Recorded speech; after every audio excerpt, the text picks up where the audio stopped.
bringing you the news and information you need from the people making a difference. This is Comcast Newsmakers. Hi, welcome to Comcast Newsmakers. I'm Sabrina Register, and we are here at Neighborhood House at High Point Center in West Seattle. And joining me today is Bob Ferguson, King County Councilmember. Thanks so much for coming on the program. Thanks for having me, Sabrina. We want to focus on public records in our conversation. What is public disclosure? Give me a brief description, and what falls under public disclosure and what does not? Sure. So public disclosure of documents is an important part of transparency at all levels of government. So I'm on the King County Council, and so we have documents that are related to any number of issues that people care about. So if someone has an interest in any issue that's going on in King County, say our elections department, and they can make a public records request saying, I want documents related to the 2004 election. The county has an obligation to turn those documents over to that individual as promptly as possible and as completely as possible. So there are exceptions to the public records request. If there's an attorney-client privileged document, for example, between myself and one of our lawyers, that may not be turned over. But for the most part, the vast majority of documents are the people's documents. They're entitled to review them if they like. You said that they have to make a request. Is it a formal request? How does someone go about doing that? Ideally, they would actually do it in writing, that they would write to our contact person at the county, a public records official, and saying, hey, I'd like to have these documents related to that election we were talking about earlier. But a lot of folks don't know what the process is. All they know is they want some documents. They may not be sure what part of the county the documents are located. So they just pick up the phone and they call down to the county.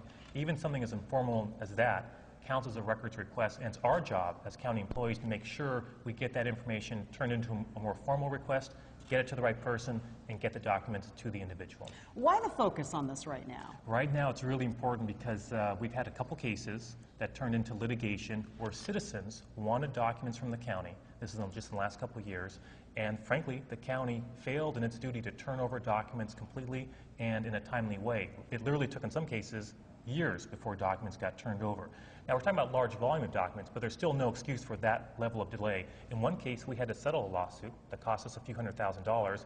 Another lawsuit that may cost us upwards of $1 million is working its way through the courts, but the state Supreme Court recently really was critical of the county in the way we handled a specific request for documents related to public financing of Quest Field. So what we've done at the county, myself and one of my colleagues, Reagan Dunn, we worked on some legislation to try and reform the way King County handles these requests so we have a more transparent process and a better process for the public. So the one that has yet to be determined, almost $1 million, you say? That's right. And the Supreme Court really was quite critical of the county in the way we conducted this particular request. They really felt that we did not do a good job and lacked the transparency. It's important for a topic as important as, in this case, Quest Field and the public financing. Those are tax dollars being used. The public has a right to know the paperwork that went into it, the decisions as they're being made throughout that process. You mentioned the other lawsuit. What was that one about? And that one was settled. That's right. That was a lawsuit that was settled for a few $100,000, and that was from a blogger who was interested in the 2004 election results, the very close election between Dino Rossi and Chris Gregoire.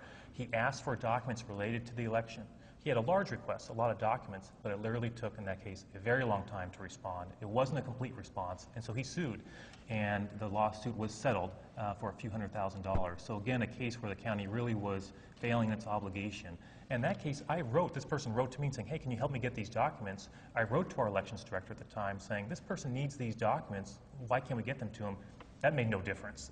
It still took too long, and we really failed in our duty. So you're devoting time and energy into working on this. What sort of grade would you give it right now before your energy and effort into this? Oh, but before energy and effort, I'm not sure we had a passing grade. I mean, in many cases, of course, we get it done well and do it completely, but my view is if you really fail in any one case, you're failing overall. That these are the public's documents. We're the custodians of the people's documents, and it's our job to get those to those people quickly and promptly.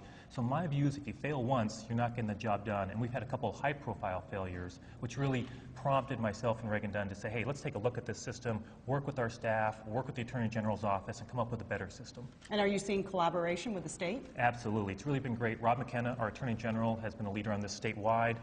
He came and testified before the County Council. We asked him to come down. His staff worked with us to look over what reforms we had in place to make sure what we were doing made sense. And his office was a big help. So it's a good example, actually, of us collaborating with the state, and we're hoping it'll be a model for other jurisdictions as well. King County Councilmember Bob Ferguson, thanks so much for coming on the program. And thanks for watching Comcast Newsmakers, headline news at the top of the hour.